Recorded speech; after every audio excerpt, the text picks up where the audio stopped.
Et bien salut tout le monde, on se retrouve aujourd'hui pour une nouvelle vidéo. Donc toujours sur le Toyota.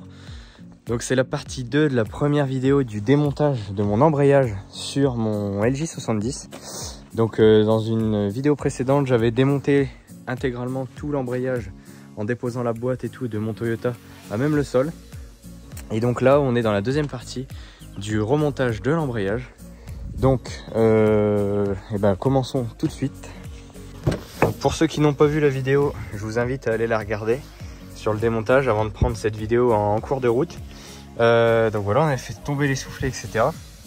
Il fait actuellement 1 degré dehors, on est au mois de décembre, donc il fait hyper froid. Donc là, au niveau de la boîte, elle est déjà déposée, donc elle est sur mon cri rouleur. J'avais mis une sangle à l'avant pour la maintenir. Et là du coup, on travaille au niveau du volant moteur là-bas.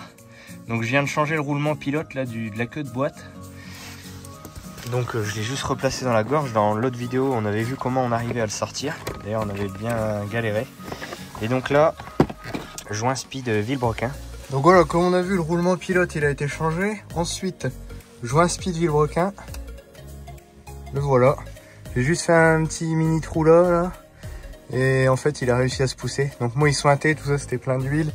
Donc hop, on change, on va dégraisser là. On va mettre le joint neuf. Bon bah le joint neuf, je le place, on tape tout doucement tout autour, histoire qu'on le rentre bien à plat.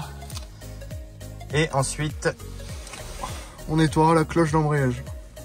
Donc là on se retrouve sur la fontaine pour dégraisser le volant moteur. Bien sûr c'est de l'humour, mais bon je pense qu'on est tous passés par là. Donc là je dégraissais déjà tout l'arrière. Donc bon, inutile de me dire qu'il y a des traces un peu ici et tout. Ça se sent pas au toucher. Il y a eu quelques petites traces. Bon, enfin bref, je remonte quand même le volant moteur comme ça, je le fais pas rectifier. Voilà, donc le nouveau SPI est en place. Ensuite, le volant moteur il est là. Les vis elles sont là. Un petit coup de pétard, je remets mon volant moteur.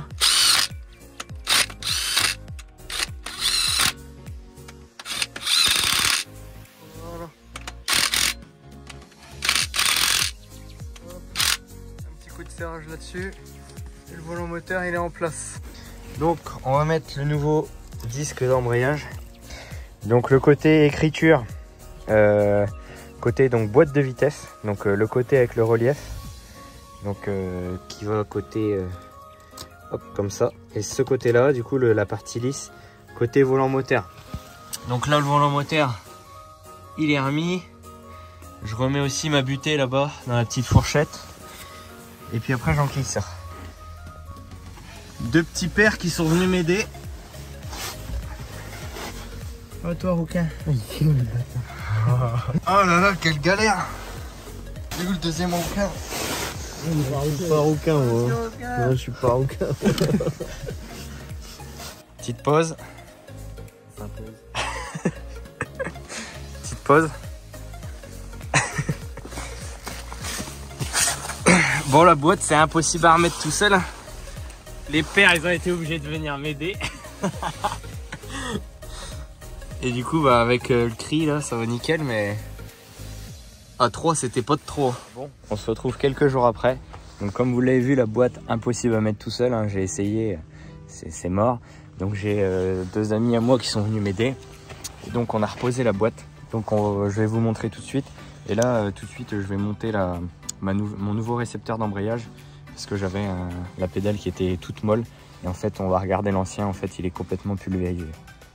Donc voilà, donc la boîte elle est posée. Bon après il n'y avait rien d'intéressant parce que on a juste remis les vis, hein, en fait on a fait correspondre avec la queue de boîte, et puis voilà. Donc bon, cette partie là c'est ok. J'ai remis du coup la vis là-haut qui tient l'échappement aussi.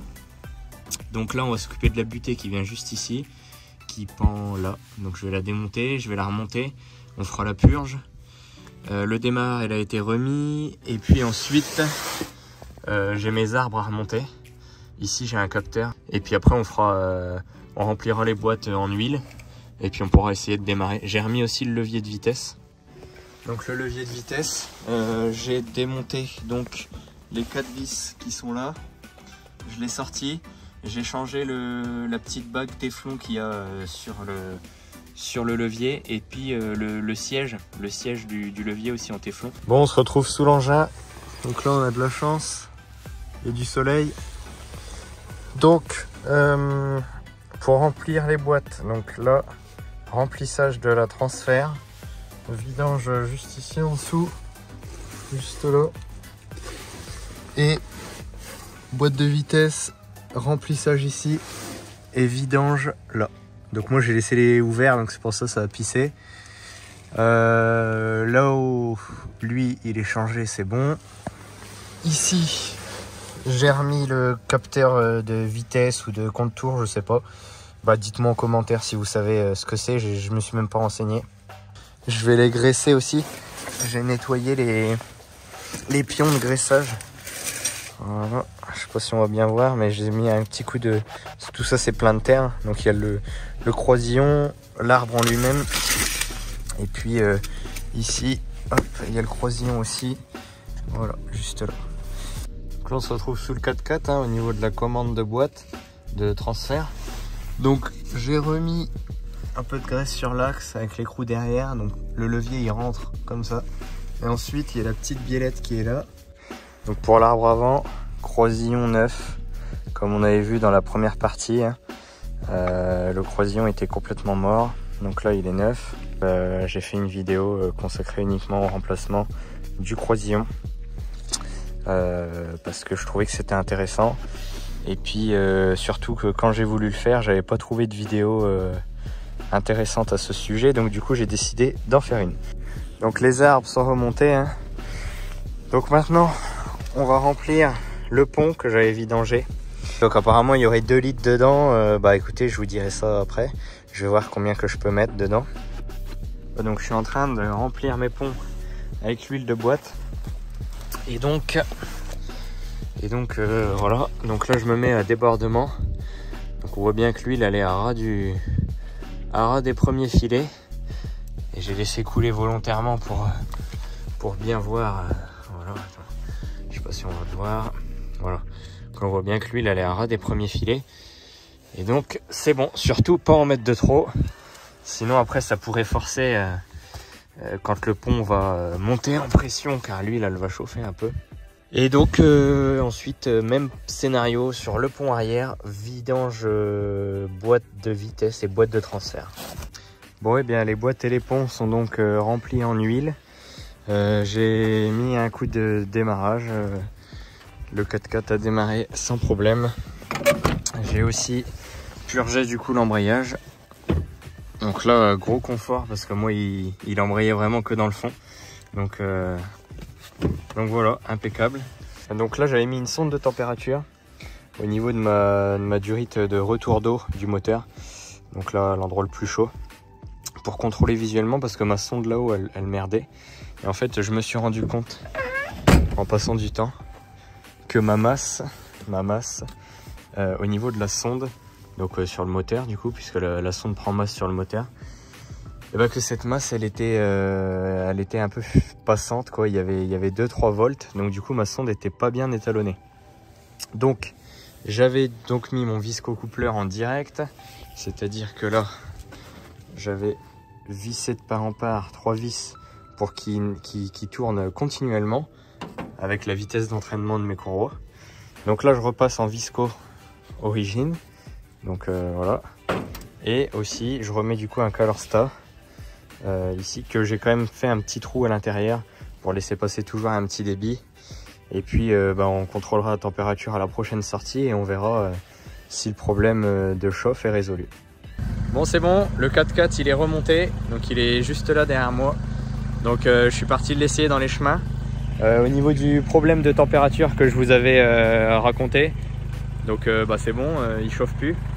Avec ma sonde ça marche nickel.